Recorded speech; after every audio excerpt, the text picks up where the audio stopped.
նախագահին, որպեսզի իրականացնեն խորհրդարանական լսումներ։ Մեր պահանջը դա է, որպեսզի փոխեն վճարման կարգը, նվազագույն շեմը փոփոխեն, բուժաշխատողի վարձատրման մեխանիզմը վերահաշվարկեն եւ թող աշխատի ապահովագրական համակարգը։ Դա իրոք հարց է լուծելու մեր երկրի բնակիչների համար եւ ուղղակի այդ հարցը պետքա լուծվի պետության կողմից, ոչ թե բուժաշխատողների հաշվին։ Պետք չի մի, այսպես ասած, շերտը բնակչության տուժի մյուս շերտի խաթր։ Մենք խոսում ենք սոցիալական արդարությունից, բայց բուժաշխատողների նկատմամբ սոցիալական արդարություն ոնց որ թե չի կիրառվում։ Պարոն Գրիգորյան, բժիշկները նշում են, որ անգամ եղել են դեպքեր 19,000 դրամ աշխատավարձ են ստացել։ Ինչ կասեք այս մասով, ինչու է այսքան իջել իրենց աշխատավարձերը։ Իջելա, որովհետև հաշվարկն է այդպիսին, իջելա, որովհետև այդպես են որոշել։ Մարդիկ, ովքեր որ պացիենտի հետ չեն շփվում, մարդիկ, ովքեր որ այդ տիտանական աշխատանքը չեն կատարում, մարդիկ, ովքեր որ կյանքեր չեն փրկում, որոշել են, որ բուժաշխատողի աշխատավարձը պետք է այդպես հաշվարկվի, այդքան լինի։ Բուժաշխատողներն էլ բողոքում են ու արդարացի են բողոքում, որովհետև 19,000 աշխատավարձով այսքան լրագրողներ, օպերատորներ, պատգամավորներ, այդքան մարդ կա, ով 19,000 աշխատավարձով կաշխատի։ Կաշխատեք դուք։ Իհարկե ոչ։ Եղել են դեպք 23,000, եղել է դեպք 50,000, բայց դա աբսուրդ է։ Երևանում։ Տեսեք, հաշվարկները այնպես է արված, որ դեռևս պարզ չի, դա ամբողջական աշխատավարձն է, ոչ ամբողջական աշխատավարձն է, բայց փորձը ցույց է տալիս մի բան։ Օրինակ, զուգահեռ անցկացնենք, երբ որ տաքսու վարորդները դուրս եկան բողոքի ցույց արեցին, նախարարը միանգամից ասաց, որ պատրաստ են իրենց բոլորին ապահովագրել։ Հիմա արդյոք անպայման է բժիշկները դուրս գան նման ցույցի, որ բուժաշխատողի աշխատավարձը բարձրացվի։ Ամոթ է դա։ Ախր ամոթ է։ Իրականում հիշում եմ 18 թվականին տենց կարգախոս էին հորինել իրենց համար, հիմա այդ կարգախոսը ես կօգտագործեմ։ Թողեք աշխատենք, ժողովուրդ։ Թողեք արժանավայել աշխատենք։ Մենք պահանջը ի՞նչն է։ Դուք ինչքան աշխատավարձ եք ստացել այս ամիս։ Ես ապահովագրական փաթեթներով պացիենտերին չեմ սպասարկում եւ տեղեկացրել եմ դրա մասին համ տնօրինությանը, համ այսպես իմ բաժանմունքի ղեկավարին։ Ես վճարովի ծառայություն եմ իրականացնում, եթե պացիենտը ցանկանում է, որ ես վիրահատեմ, ես բուժեմ, ապա պետք է վճարում կատարի, որովհետև ես անձամբ չեմ իրականացնում դա։ Այսինքն բժիշկները կարող են հրաժարվել։ Այո, բժիշկները կարող են իրենց համար որոշել, որ չեն ուզում դա անեն։ Գրիգորյան, ըստ էության այս նամակները հիմա փոխանցելով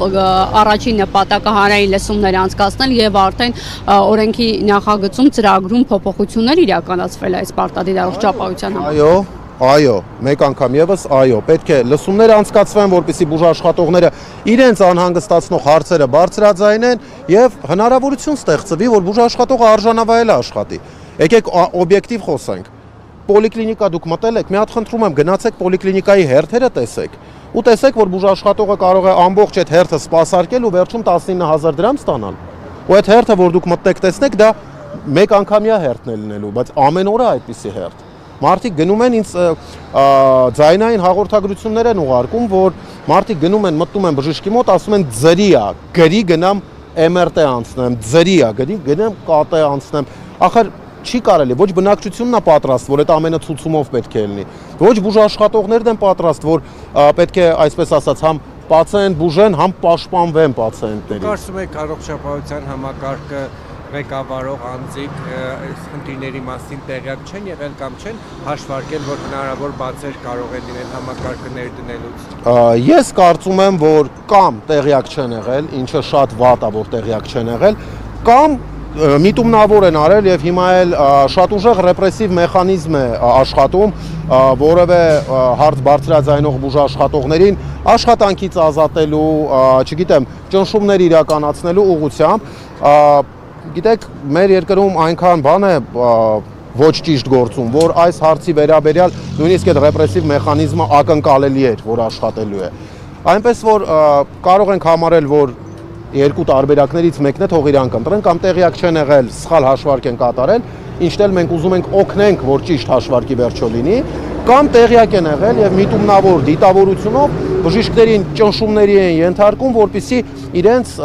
այսպես ասած, նախագիծը, ծրագիրը, ակցիան, ոնց ուզում են թող անվանեն, իրականացնեն եւ ավարտին հասցնեն։ Հերթերի գոյացումը տրամաբանական չէ եւ ինչ լուծում եք առաջարկում այս խնդիրը լուծելու համար։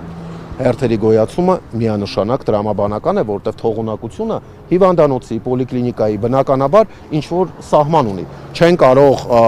բոլորին միշտ անընդհատ 24/7 ռեժիմով սպասարկել, բայց հերթերը պետք է լինեն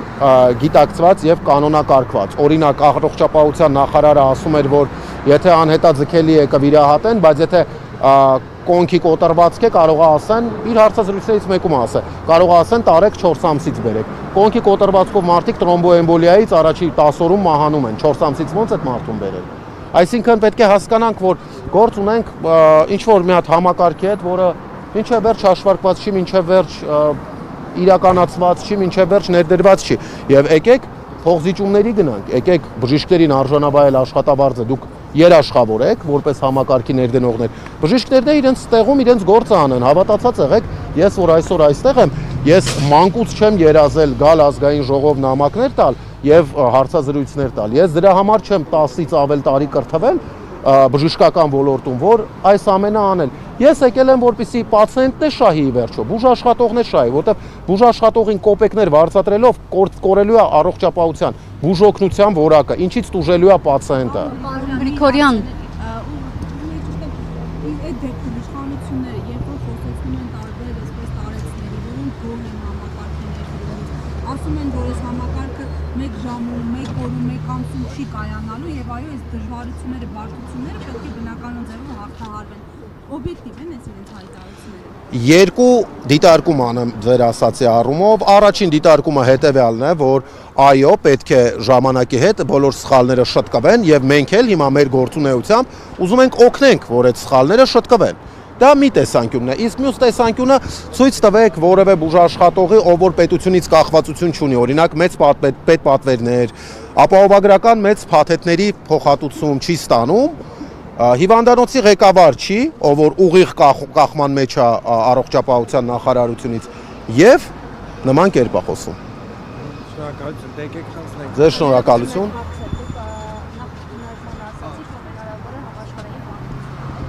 Այո, մենք տեսեք, Համաշխարհային բանկին, Եվրոպական խորհրդին մենք նախատեսում ենք, այդ քայլերն էլ ունենք ծրագրավորած, սակայն մենք չենք ուզում կոպիտ ասած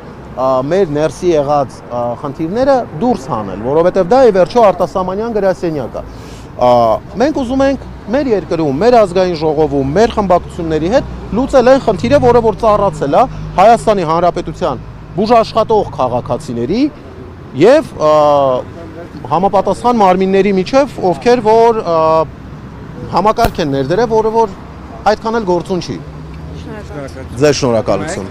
Այո, հիմա մեր գործընկերն է խորագրի ու հանձնենք։ Անուշ։